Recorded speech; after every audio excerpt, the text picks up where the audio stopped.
our healthcare providers in Boston and regionally to ensure that we're expanding treatment access. Mayor Janey has endorsed you. Her administration has moved to try to removing tents, but do you think this is going fast enough, especially in advance of a nor'easter that we're going to be getting?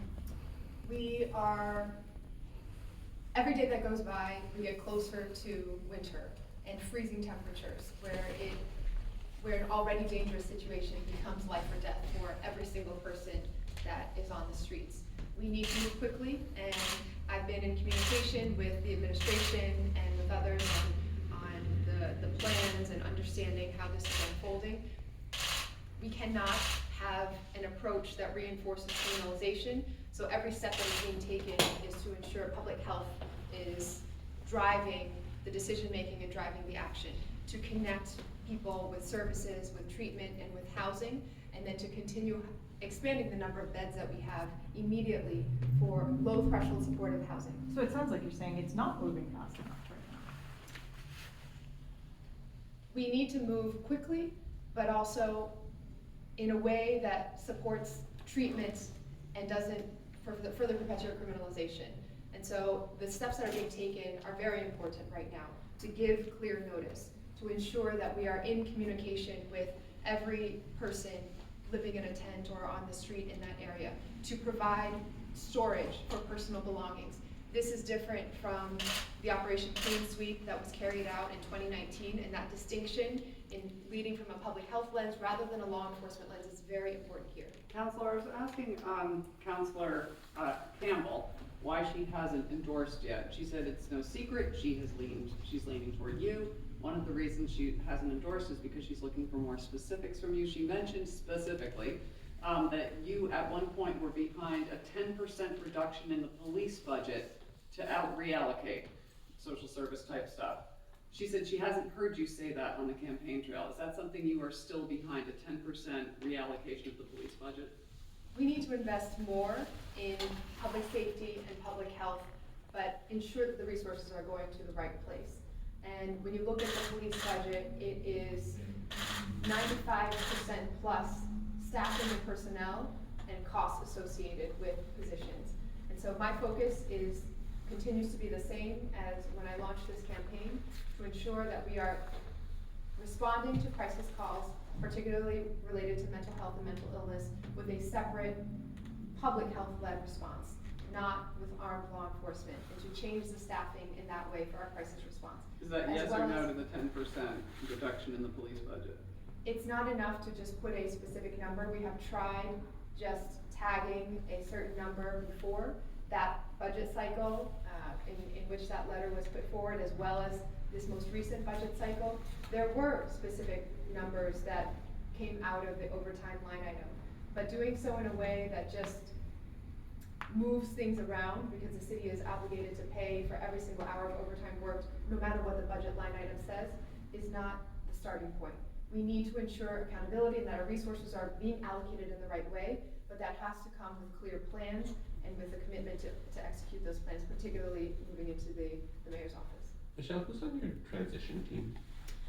Our director is Mariel Novas, Dr. Mariel Novas, and it's been a concurrent and quite busy time thinking about, knock on wood, how quickly a transition might happen. And so there's a group that Dr. Novas is coordinating and seeking input and feedback from across the community, while we focus our attention on ensuring that these last 7 days before the election are entirely about voter turnout and making sure we reach every single resident. Who is in that group?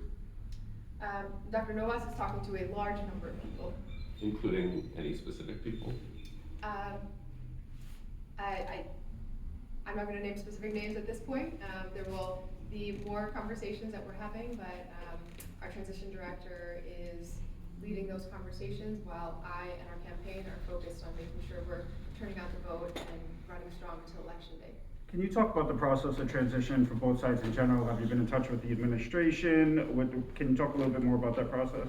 Yeah, again, I have personally been less involved in this as the campaign is focused more on voter contact and voter outreach in the final stretch. But since the meeting that Mayor Janey had convened with Councilor Sabi George and me at the Parkman House a number of weeks ago, that launched an official process whereby her administration has been meeting with designees from each of the campaigns together to start to brief on certain types of documents and roles and the ongoing issues within each department.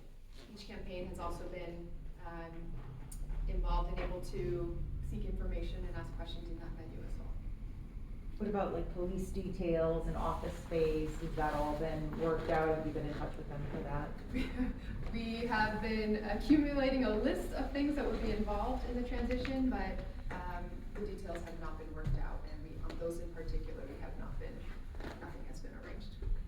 Are you getting a lot of briefings and that sort of thing on policy from the mayor and her administration?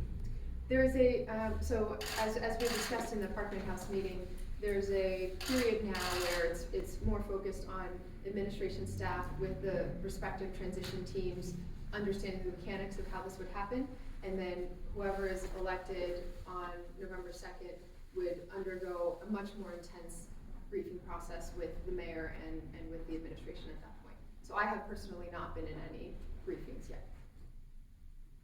Your opponent last night said she could have a bridge built in the next 4 years. Is that possible? Whether or not it is possible, there are much more urgent actions that the city of Boston could be taking immediately to provide shelter, treatment, and a long-term recovery plan.